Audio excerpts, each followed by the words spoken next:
abitegedde gamba nti Asadamani Makeba muganda wange Sadamani Makeba ogamba otya nsuubire nti embeera ekutwala malidaadi sana alhamdulillah naffe gye tuli ow'ekitiibwa Allah abadde akyatukuumye mu ngeri ekyasinze okubeera ennungi Sadamani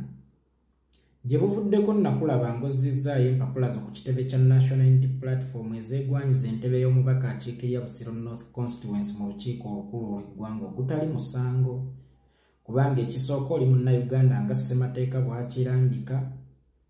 osukka emyaka 18 nga ssemateeka bw'akirambika era oba osanga oyina ebitabo ebikusobozesa okutuula mu ntebe eyo nga ssemateeka bw'akirambika naye Sadamani ninawo akabuuzo kali kamu musajja kyoyo agula obugoye bw'omwana nga tannakwana mukazi gw'agenda kumuzaalamu nga tonnajja ku kitebe kya National Unity Platform kusaba kaadi kukiikirira Busiro North Constituency mu lukiiko olukulu olw'eggwanga n'alirowoozezza nti wali osooka mu constituency ekyo twasobola okukyandastandinga kubanga twaligambye nti omwana abadde mitala w'amayanja gy'abadde akakkalabiza obudde abadde talina naye twali kusuubidde nti bwe walivudde ku kitebe kya National Unity Platform okuzzaayo empapula zo walidduse misinde okugenda mu constituency gy'oyagala okukiikirira naye bwe wavaawo twaddamu kulaba ku social media si ku ground mu constituency posters zo tuzirabira ku social media so si ku ground mu constituency kituvudde tubuuza oli mu byaddala oba oli mu kuzannyamu bw'oba oli mu kuzannyamu kino kyakuzannyiramu kubanga emitendera gyonna omuntu gy'alina okuyitamu okwesimbawo oba ebikolebwa abantu abeesimbyewo ffenna tubimanyi kyenkakasa nti naawe obimanyi bulungi ne bannayuganda babimanyi naye gwe tukulaba oli mungi ku social media tolinnyangako kigere ku ground era sikulabangako ng'oli engaged n'abantu ba constituency be waaliyagadde bakulonde sirabangayo postayo ku ground kebenga eri ku kisenge kebenga eri ku muti gw'amasannyalaze oba ku muti gwonna posters zo zonna nzirabira ku TikTok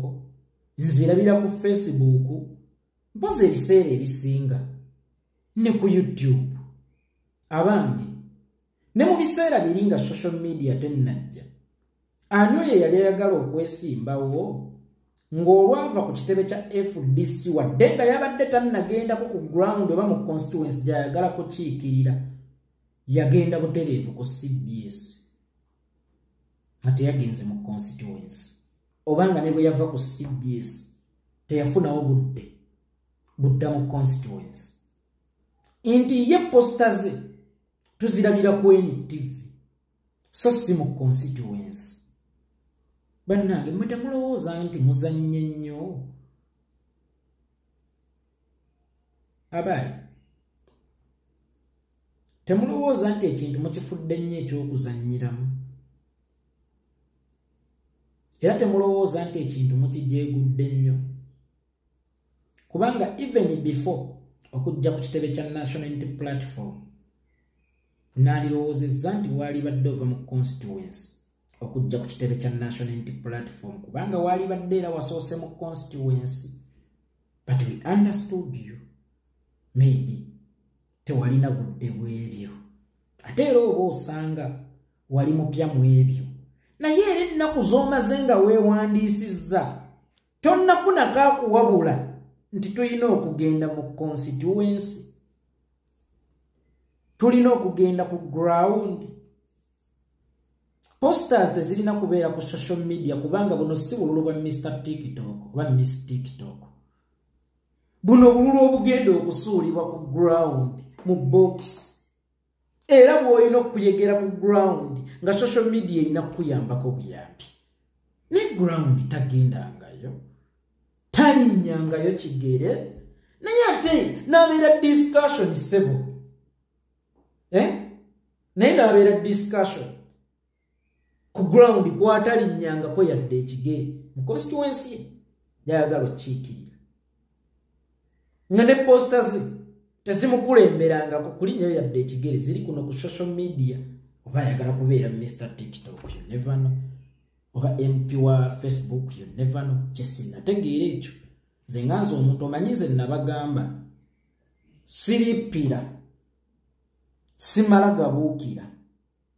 nsooka kwetegereza nsonga nenda bajeevuga egenda ninga onatuvuga alagawa era ninga sekandi mu nkola ya simala googera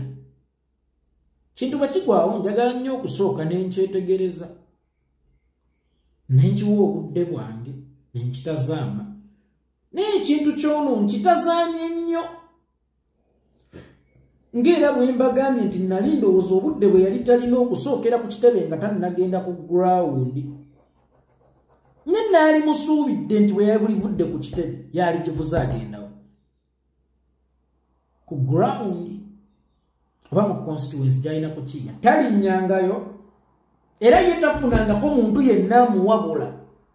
nti kaakati tulina okugenda ku ki ku ground. Ekirala ekyokubiri ekifo kyo gwe kyoyagala okuvuganyako ekya Busiro North Constituency temulimu incumbent wo tonnalagako bantu bunafu bwe naye ate olaga obunafu bwa Namboozi olwono gwoleeta simanyi obaako mukafuna omwana tannalaga incumbent gw'ayagala kujjawo bunafu bw'ensi oba abalonzi be abalina okumulonda naye ab'emukono abalaga obunafu bwa Namboozi ng'era abawaanira oyo gw'ayagala okuleeta sikategeeraako oba kaba kakodyo ki oba gwewo wawangula dda tewaliwo muntu Asadamaani yayitawo dda nga wali wowe olina okulaga nti wano wo waliwo omuziziko ono asooka aveewo then ffe tuleetawo ono kubanga kizibu omuntu okukuula omuntu olwoya mu nnyindo ya munne nga tannakuula mu lwe bagamba olw'omu nnyindo olw'ejja wekka omwana ono ali serious kyenkana ki era gwono gwoleeta tonnamuyigirako nti ye yasookera ku ground gwe naawe gye walina okusookera bw'oba tewasookera ku ground kale ye ali ku ground naawe gy'olina okugenda era kijja kitya ayagala okukiikirira Busiro nga konsaani ye muli mukono ate temuli Busiro ng'era n'aliwo mu Busiro incumbent tamufaako tamwogerako naye ng'ate ayogera ku w'omukono bannange ekigendererwa kyammwe ki mmwe muvuga ki kuba ndaba ekintu kye tulimu kino kifiiriddemu bannaffe waliwo abali mu buwaŋŋangusa abawera waliwo abaliko obulemu abawera waliwo abazadde ba kitagenda abawera waliwo abakyala bannamwandu abawera